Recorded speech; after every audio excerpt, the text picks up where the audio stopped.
Hey everybody, it's March 15, 2017, and this is Daily Vlog number 319. It's a Wednesday, and I had a dentist appointment this morning. Went and got my teeth cleaned, and I found a little cavity, so I got to go back at the end of the month and get that filled, and then I'll be good to go. But how the heck is everybody today? So far, it's been a good day for me. Can't complain. I watched a live show a friend of mine had on YouTube, Husham Mimar. If you want to see that show, you can check it out on my Google page. It's down there in the favorite section. And what I wanted to talk about today is the immigrant deportation situation. Now, I've commented on this a couple of times, and my view of it is that would be detrimental to our economy. A lot of immigrants work in this country and pay taxes and buy things. And the Trump administration estimated that there was 11 million immigrants in this country, where I've seen news reports where there's more like 20 million. So I was thinking of a plan that could benefit everybody, this country and the immigrants alike. So here's what I was kind of thinking about. The immigrants that are in this country already, we don't deport them, but we find out who they are and we run background checks, make sure they haven't been convicted of any felony crimes. The ones that we find that have been convicted of felony crimes, they would be the ones that would be deported back to their countries of origin and banned from entering the U.S. For life. Okay. The rest of the immigrants, they would work and they would get the same wage as Americans, and they would pay taxes just like American citizens, state, federal, and Social Security. And it takes about 6 years to become a U.S. citizen. You have to be a U.S. resident for 5 years, and then the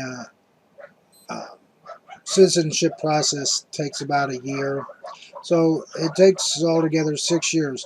And after the 6-year term, the immigrant has an option to become a resident.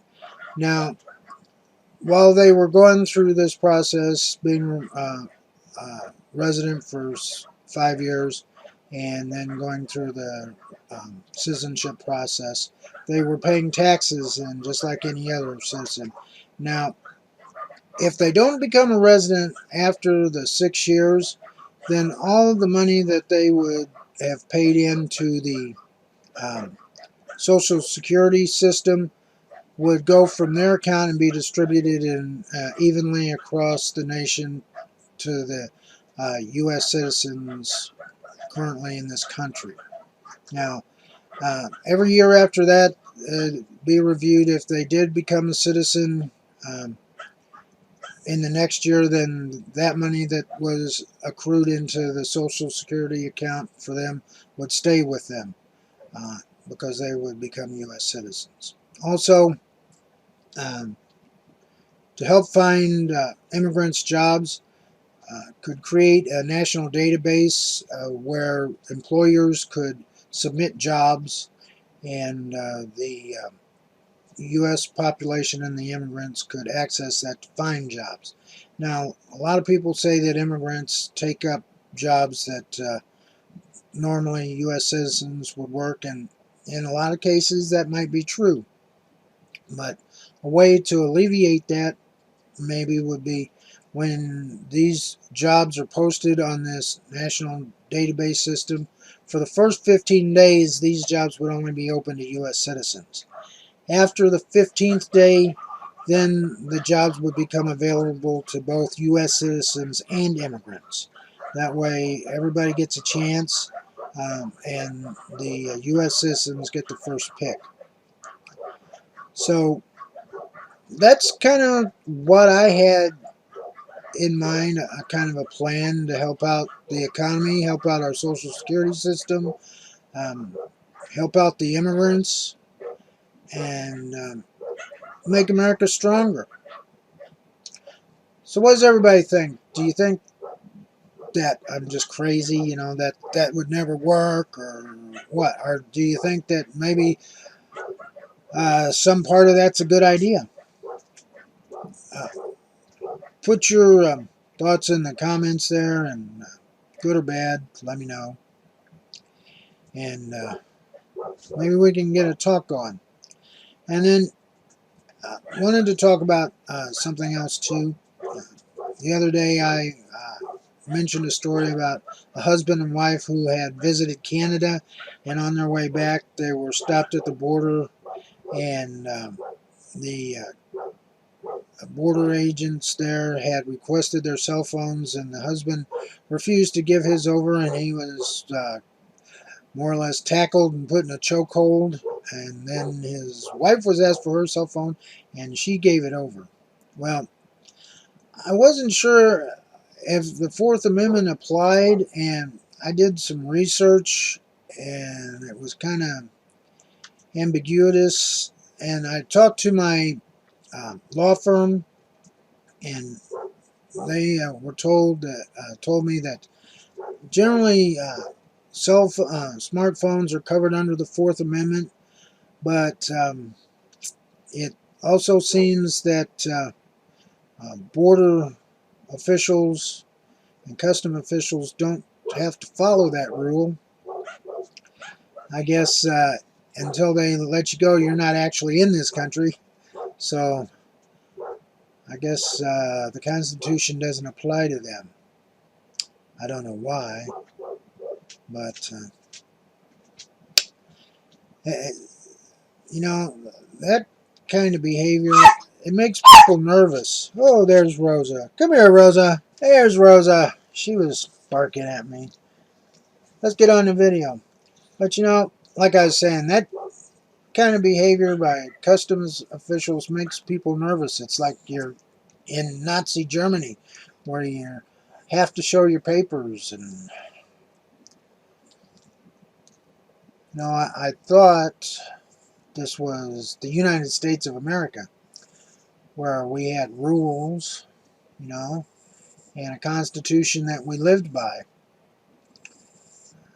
That's becoming more and more difficult to understand, because it seems like every day somebody's stripping away more of our rights. Well, but I don't know. That's just the way I feel about it. People are afraid to try and come to this country. People can't leave this country for fear they won't be let back in.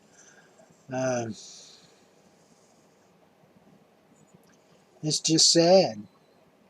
And to top it all off, these people that came back from Canada, they were U.S. citizens.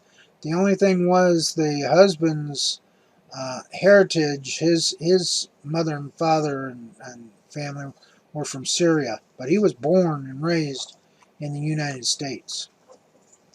But still, since he has a Muslim heritage, I guess, you've heard the expression driving while black. Well, there's probably a new expression now, traveling while Muslim.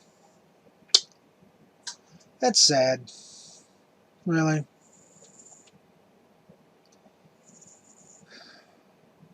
It's depressing to see what this country is coming to. But anyway, that's about it. That's all I have today. There's Rosa. Say hi, Rosa. Everybody say hi to Rosa. She's getting older. But that's all I got for today, everybody.